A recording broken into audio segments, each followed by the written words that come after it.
Cette semaine, je sors un peu de mon cadre plus formel pour vous parler d'un thème qui me tient à cœur, puis pour lequel je suis certaine que vous allez être nombreux à vous reconnaître. J'ai envie de vous parler du thème de la réussite dans la vie. Ça me tente de jaser avec vous des différents défis puis obstacles qu'on rencontre parfois dans la vie quand on cherche à réussir à faire notre place, puis de différentes stratégies qui peuvent nous aider à les surmonter quand on y fait face. Puis j'ai envie d'en jaser avec vous parce que, moi, je suis en plein dedans. Tu sais, j'ai pris des grosses décisions qui sont venues brasser bien des choses dans ma vie.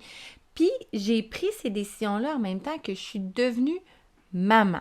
Donc, il y a eu aussi un shift dans la description que j'avais de la réussite. Puis, je me cherche beaucoup à travers mes différents rôles. Puis, je vous avouerai que c'est pas toujours facile. Bienvenue dans mon nouvel épisode de mon podcast Ambitieuse.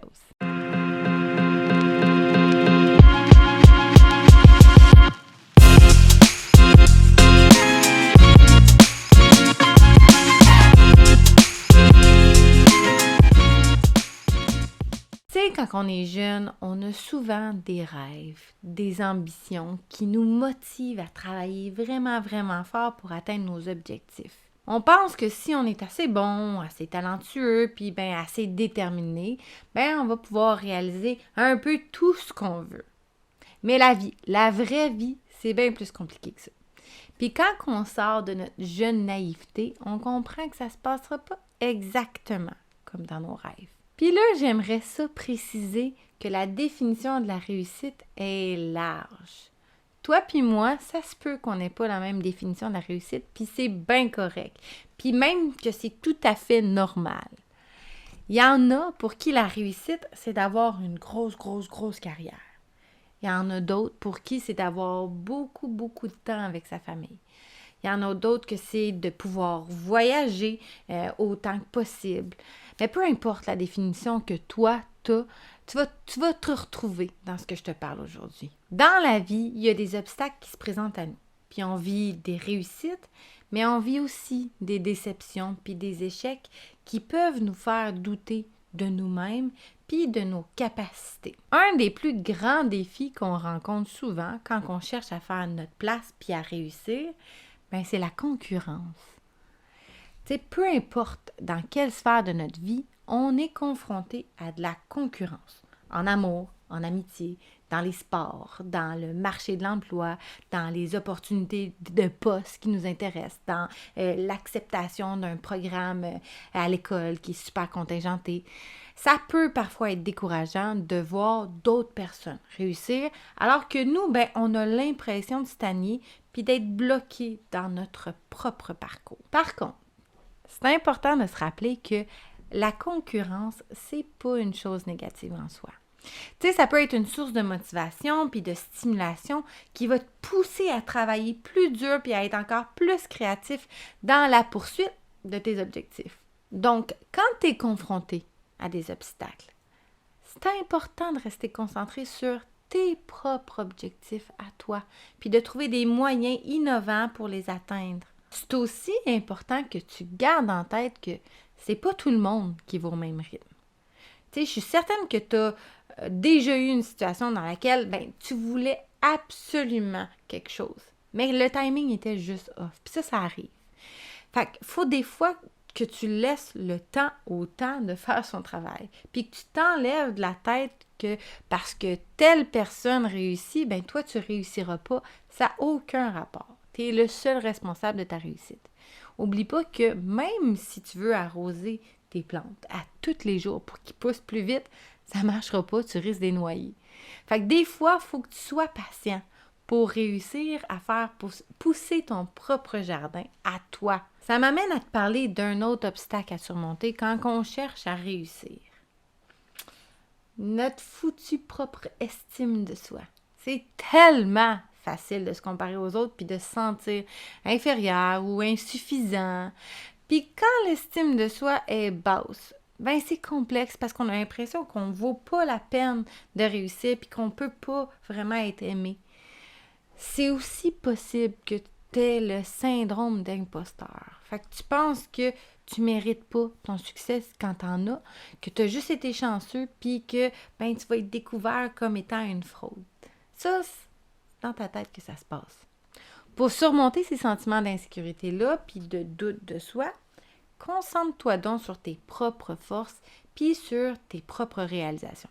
On est tous uniques, on a tous des backgrounds différents, on a tous des talents différents, puis on a toutes des compétences uniques à offrir. Rappelle-toi d'être bienveillant envers toi-même, puis de célébrer tes succès, même quand ils sont modestes. Et puis là, je te dis ça, là, comme si c'était super facile, comme je t'ai dit, je suis en plein dedans. J'ai des bonnes journées, moi aussi, j'ai des moins bonnes journées. J'ai des journées où est-ce que je me dis « Ah! Steph, t'es bonne, t'es ça à coche. » Puis il y a d'autres journées que je me dis « je suis pourrie, je vaux rien, puis je serais pas capable d'atteindre tel ou tel objectif. » Puis je me remets en doute. C'est juste normal, ça fait partie du processus. Fait que finalement, quand tu cherches à réussir, c'est important que tu cultives des relations positives puis que tu te construises un réseau solide de soutien. Les gens qui réussissent le font rarement seuls. On a tous besoin d'un partenaire soutenant, de mentors, d'amis, des membres de notre famille qui nous encouragent puis qui nous motivent à poursuivre nos rêves, même quand on est dans des moments un peu plus fragiles. Tu sais, ceux qui me suivent, puis qui suivent aussi mon chum, qui est la pieuvre graphiste, créateur graphiste. C'est-tu créateur graphiste que tu t'appelles sur ton affaire? Ok, excuse-moi, là, je veux dire la bonne chose. Ok. Ceux qui me suivent... Quoi? Pourquoi tu ris? Quoi? Ceux qui me suivent puis qui suivent aussi mon chum sur les réseaux sociaux qui s'appelle La Pieuvre Graphiste, son nom c'est Alex, on s'entend, vous avez sûrement vu que mon chum a beaucoup, beaucoup de succès. Moi, mon entreprise est beaucoup plus lente pour bien des raisons, entre autres, mais une chance que j'ai mon chum qui me supporte en arrière de la caméra, qui me supporte quand j'ai mes highs, quand j'ai mes idées qui explosent, mais quand j'ai mes lows aussi.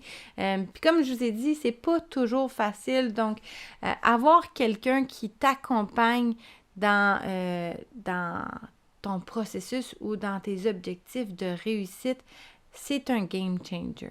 Donc, c'est important d'avoir ce réseau-là. Pour moi, c'est sûr que mon partner, c'est mon joueur clé. Mais c'est pas tout le monde qui a un partner qui peut avoir ce rôle-là. Donc, si c'est pas le cas, ça peut être tes amis, un mentor ou un membre de ta famille. C'est sûr que ça peut vouloir dire de devoir sortir de ta zone de confort puis de te connecter avec des gens qui ont des intérêts puis des objectifs qui sont similaires aux tiens. Ça peut aussi vouloir dire d'être ouvert puis honnête face à tes propres besoins puis aux défis que tu rencontres en allant chercher de l'aide puis du soutien que tu as besoin pour continuer à progresser. Et finalement, réussir dans la vie, c'est un défi qui est complexe mais réalisable. Commence par identifier c'est quoi ta propre définition de la réussite. Après ça, tu vas pouvoir aligner tes objectifs pour qu'ils soient cohérents avec ce que tu veux vraiment accomplir dans la vie comme personne. Après ça, c'est certain que tu vas devoir réussir à surmonter les défis auxquels tu vas être confronté, surmonter la concurrence, surmonter tes propres doutes, tes insécurités, puis réussir à construire des relations qui sont positives pour t'aider à atteindre tes objectifs. Mais en gardant à l'esprit ces stratégies-là, puis en travaillant dur pour réaliser tes rêves, tout le monde peut réussir à faire sa place dans la vie. Oublie pas que la réussite, c'est pas une destination finale, mais plutôt un voyage continu. Faut être prêt à s'adapter aux changements, puis apprendre de ses erreurs, puis de se remettre en question quand c'est nécessaire. Faut aussi que tu restes fidèle à tes valeurs, puis à tes passions, même quand c'est tough, puis même quand que toi-même tu as de la misère à y croire. Quand on fait notre place dans la vie, on a la possibilité d'avoir un impact positif sur le monde qui nous entoure, que ce soit en créant de l'or, en aidant les autres, en assurant la sécurité des citoyens, en éduquant nos enfants, en lançant une entreprise, en poursuivant une carrière qui nous passionne. On peut toutes faire une différence dans la vie des autres, puis dans le monde dans lequel on vit. Donc, si tu cherches à réussir, puis à faire ta place, abandonne pas. garde à l'esprit les stratégies que je t'ai parlé aujourd'hui, puis continue à travailler fort pour atteindre les objectifs que tu veux. Avec de la persévérance, de la détermination, un peu de chance, faut se l'avouer, tu peux réussir à faire ta place dans le monde, puis à vivre une vie remplie de sens puis de réalisation, mais ton bonheur est entre tes mains. C'est tout pour aujourd'hui. Merci d'avoir été là. Je suis vraiment contente d'avoir partagé ce podcast-là sur le thème de la réussite. Si tu as trouvé ça intéressant, informatif, inspirant et si tu aimes mon contenu, n'oublie pas que la meilleure façon de m'encourager, c'est de liker, partager, t'abonner à mes différentes plateformes si tu m'écoutes sur Spotify. Un magnifique 5 étoiles. Si tu as des idées de contenu que tu aimerais que j'aborde, n'hésite pas à me les laisser en commentaire. Et sinon, merci tellement d'avoir été au rendez-vous. Ça ne serait pas possible sans vous. Merci. À la semaine prochaine.